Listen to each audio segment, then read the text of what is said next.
नवा या होमवर्क मुकम्मल हो चुका है। जो नवाज शरीफ साहब अब वहाँ से डिग्री लेके आए हैं 4 साल की, उन्हें भावें जरदारी साहब होन ते भावें फजलुर रहमान साहब होन ते भावें कोई और होता है, हुन इलेक्शन होना है। किथे इंज ना हो जाए नवाज शरीफ सदर पाकिस्तान और शहबाज शरीफ वजीर आजम पाकिस्तान।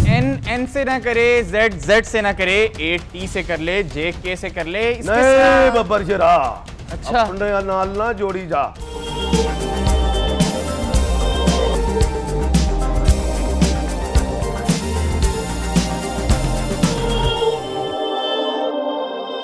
बिस्मिल्लाहिर्रहमानिर्रहीम। मैं हूं आपका मेज़बान वलीद बिन तारिक, सितारों की चाल एम ए शहजाद खान साहब के साथ। आज हम मौजूद हैं दोबारा एम ए शहजाद खान साहब के साथ। सर अस्सलाम वालेकुम। जी बिस्मिल्लाह बिस्मिल्लाह वालेकुम सलाम। बात की जाए मशहूर एस्ट्रोलॉजर की, पामिस्ट की, ज्योतिषी की, सर आपका नाम हर जगह ही आगे है। सर आज मैं आपके लिए ना बड़े दिलचस्प किस्म के सवाल लेके आया हूँ और हमारी नाजरीन के लिए भी। आजकल बड़ा एक अहम मुद्दा चल रहा है हमारे मुल्क में और हमारे पॉलिटिशियंस ने बड़ी ज़बरदस्त किस्म की बातें कर दी हैं और पॉलिटिक्स नाम इसी चीज़ का है। आप मुझे बताएं, हम आपके इल्म की बदौलत ये चीज़ जानना चाह रहे हैं कि क्या इलेक्शंस रुक सकते हैं, क्या इलेक्शंस 2025 तक जा सके हैं। पहले हमने देखा था कि पीपल्स पार्टी और PMLN पाकिस्तान मुस्लिम लीग नवाज़ ने इत्तेहाद कर लिया था, लेकिन अब हम देख रहे हैं कि जरदारी साहब का बयान आ गया। उन्होंने कहा है अब हम नहीं चाहते कि शहबाज शरीफ को वजीर आजम बनाया जाए। आपका इस बारे में क्या कहना है? और मुझे इलेक्शंस वाली बात आपने लाजमी बतानी है कि 2025 तक इलेक्शंस जा रहे हैं कि नहीं जा रहे। अच्छा सवाल बेटा, और मैं हैरान हो गया हूँ माशाल्लाह, आपने तो बताया भी नहीं और एकदम आपने खड़ा कर दिया। मैंने लगता है तो आस्ता आस्ता बब्बर शेर हो गया है। मैं तो पहले समझता थी कि नवा या सोनिया, लेकिन नहीं, हुन पुराना हो गया है। अच्छा बेटा, बात यह है कि आपका सवाल अच्छा है और बड़ा है। पहले तो मैं एक बात बताऊं, August supreme court honourable chief justice of Pakistan ने एक सवाल किया, या गालबन ऑगस्ट सुप्रीम से ही किसी ऑनरेबल जस्टिस साहब ने पूछा कि इलेक्शन जो 90 डेज में होने थे नहीं हुए, आर्टिकल 6 किस पे लगाया जाए। उनकी मफहूम बयान कर रहा हूँ, मफहूम है ये। इनके आर्टिकल 6 की तरफ वो जा रहे थे। अब जाहिर है वो तो अब ये बात कहाँ गई। और दूसरी तरफ आपका ये सवाल आ गया कि जनाब इलेक्शन 2025 में होते हैं, नज़र आ रहे हैं 2024 में होंगे। तो मैं पहले एक बात बता दूं कि होमवर्क मुकम्मल हो चुका है। होमवर्क मुकम्मल हो चुका है। अब जो नवाज शरीफ साहब वहाँ से डिग्री लेके आए हैं, 4 साल की रह के एक डिग्री ले आए हैं, फिर कतर गए, फिर UAE गए, उतो भी डिग्रियां ले आए इन्हें। बिल्कुल, तो वो एक होमवर्क तो मुकम्मल है।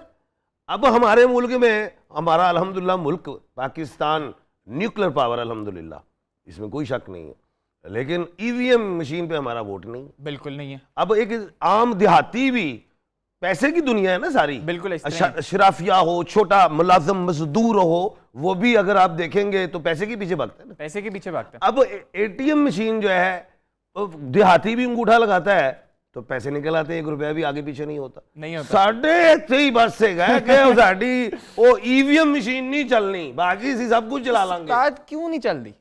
अब जब EVM मशीन नहीं चलनी, इट्स मीन पर्ची पे वोट है, तो फिर किवें हो सकता है कि जनाब उधरों सर्टिफिकेट डिग्रियां लैके आन। नवाज शरीफ साहब 4 साल बाहर गए ने, डिग्रियां लैके आन, उम्र को उन्होंने कर लिया, एग्जाम उन्होंने क्लियर कर लिया है, तो इलेक्शन किवें रुक सकता है सोनिया। हुन भावें जरदारी साहब होन ते भावें फजलुर रहमान साहब होन ते भावें कोई और, होता है हुन इलेक्शन होना है। और इलेक्शन होना कदों है? बड़ी खबर सामने आ गई है कि एम ए शहजाद खान साहब ने ऐलान कर दिया है कि इलेक्शंस तो होने ही होने। तो नवाज शरीफ को देख रहे हैं वजीर आजम बनते हुए। बताता हूं, और डिग्रियां नहीं लेके आए।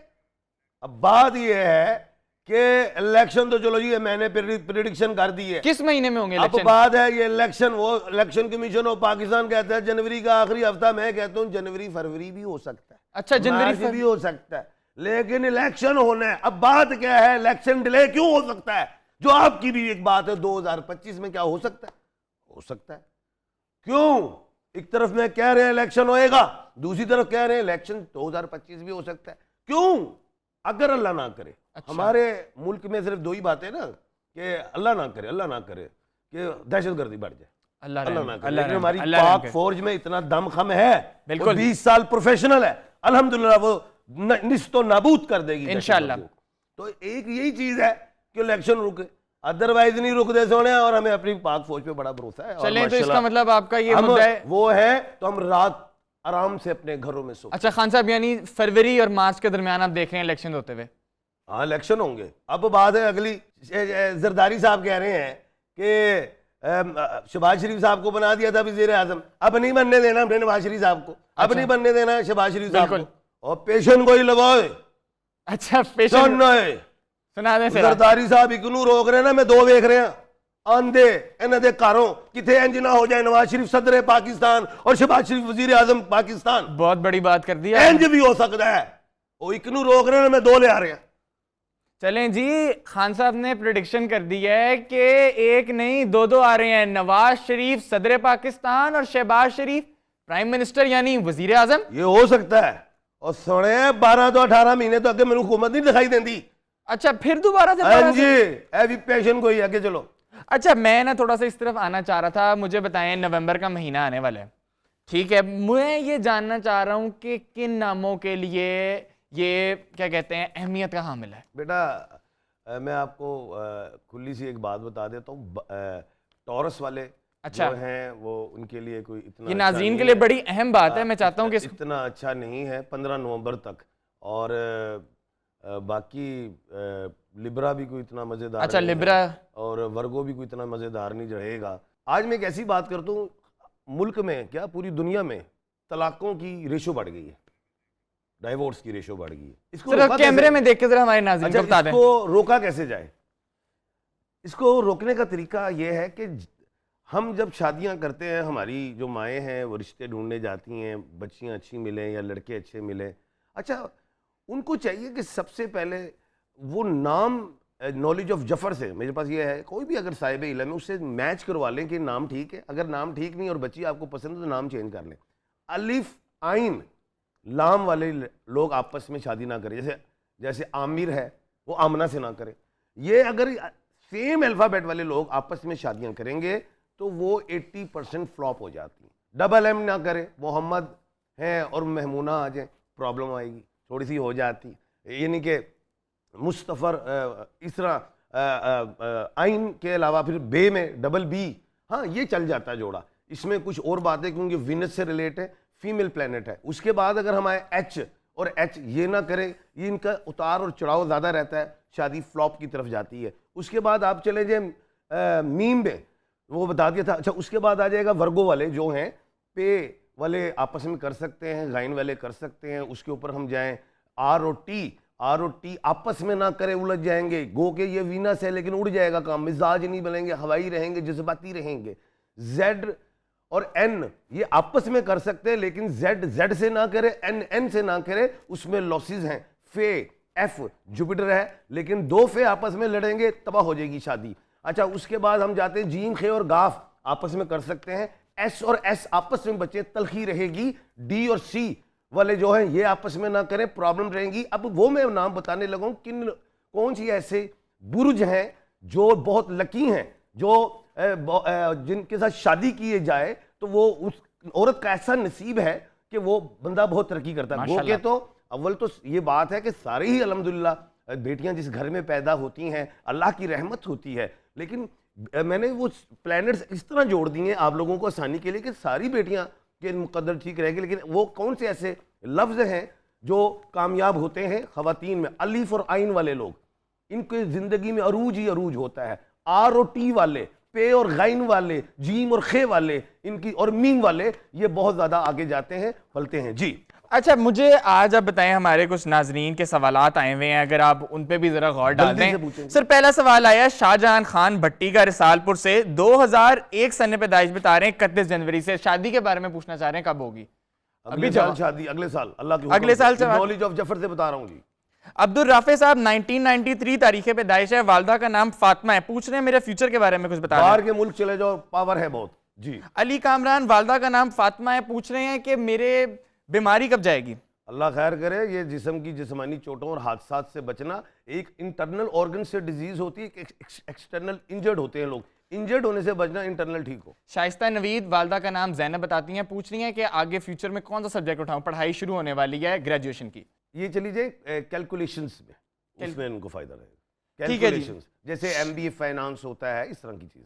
शहरियार आसिफ वालदा का नाम बताते हैं मरियम, पूछ रहे हैं कि मेरी आगे क्या कहते हैं बीमारी का मसला मुझे बता दें, काफी अरसा हो गया सुबह ठीक। निहार मुंह सेब खाना है, एडवाइस है। लुकमान हकीम, हजरत लुकमान हकीम ने फरमाया, मुझे समझ नहीं आती कि जो लोग सुबह सेब खाते हैं वो मर क्यों जाते हैं, और जो रात को सेब खाते हैं वो सुबह जिंदा क्यों हो जाते हैं, कैसे हो जाते हैं। रात को सेब खाना वबा है, सुबह सेब खाना शफा है। और जो मसल्स जो आपके वीक हो रहे ठीक होंगे, एम्प्टी स्टमक एप्पल खाएं डेली। अच्छा जी, इसके बाद हमारे पास आखिरी सवाल है। अली आसिफ का ये सवाल है कि मेरे फ्यूचर के बारे में बता दें, बड़ा परेशान हूँ। बेटा AA के मालिक हो, 1/12 के खाने के मालिक हो, मैं यही कहूंगा पेवस्ता शजर से उम्मीद बाहर रख। तो हम चलते हैं अच्छी बात की तरफ, क्योंकि ये हमारे लिए बड़ी मुफीद होती है। अच्छी बात शुरू कीजिए। देखो, पाकिस्तान में मैंने काफ़ी ऐसे घराने देखे हैं, जब कोई शख्स मर जाए तो वो कोड़े कहते हैं ना, कड़वी रोटी खिलाना। जिसके घर में फोतगी हो तो कड़वी रोटी जो है वो किस घर से आएगी, यानी कि जिसने बेटी दी हुई है जी। उसके घर से आएगी। ये बहुत सख्त, मैं इसके ख़िलाफ़ हूँ।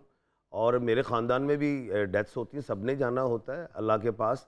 तो मैंने कभी किसी को ये नहीं कहा अपने ख़ानदान में, और ये ऑर्डर किया है कि जो भी ख़ानदान में फोत हो जाए तो उस ख़ानदान का जो बड़ा है, साहिब हैसियत है, वो रोटी देगा।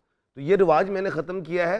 भाई, आपके घर फोदगी होगी, आप 300-400 बंदा आपके घर आ गया जनाजे में, जिसके घर से आप लड़की लेके आए हो उसने तो अपनी लड़की दे दी, अपनी जिगर का टुकड़ा दे दिया। वो गरीब हो सकता है, मजबूर हो सकता है, आप उसे उम्मीद रखेंगे वही लेके आएगा, वो कर्जे उठाए सारी जिंदगी तक वो अदा ना कर सके। ये एक जुल्म है, बिल्कुल ये एक जुल्म है। ये वो जुल्म है जो अरबों में भी हुआ करता था, उस वक्त तो जिंदा दरगोर कर दिया करते थे। तो नबी करीम सल्लल्लाहु अलैहि वसल्लम ने उस रवायत को ख़त्म करवाया, बुरा बनाया। और यार, ये क्या जुल्म है। साहिब हैसियत को रोटी देनी है, उन बच्ची के घर से नहीं लेनी, यही एक मेरा पैगाम है। इसी अच्छी बात के साथ M.A. शहजाद खान साहब के हमरा मैं आपसे आपका मेज़बान वलीद बिन तारिक मांगता हूँ इजाज़त। कल फिर हाजिर होंगे। खुदा हाफिज। पाकिस्तान जिंदाबाद। शुक्रिया जी।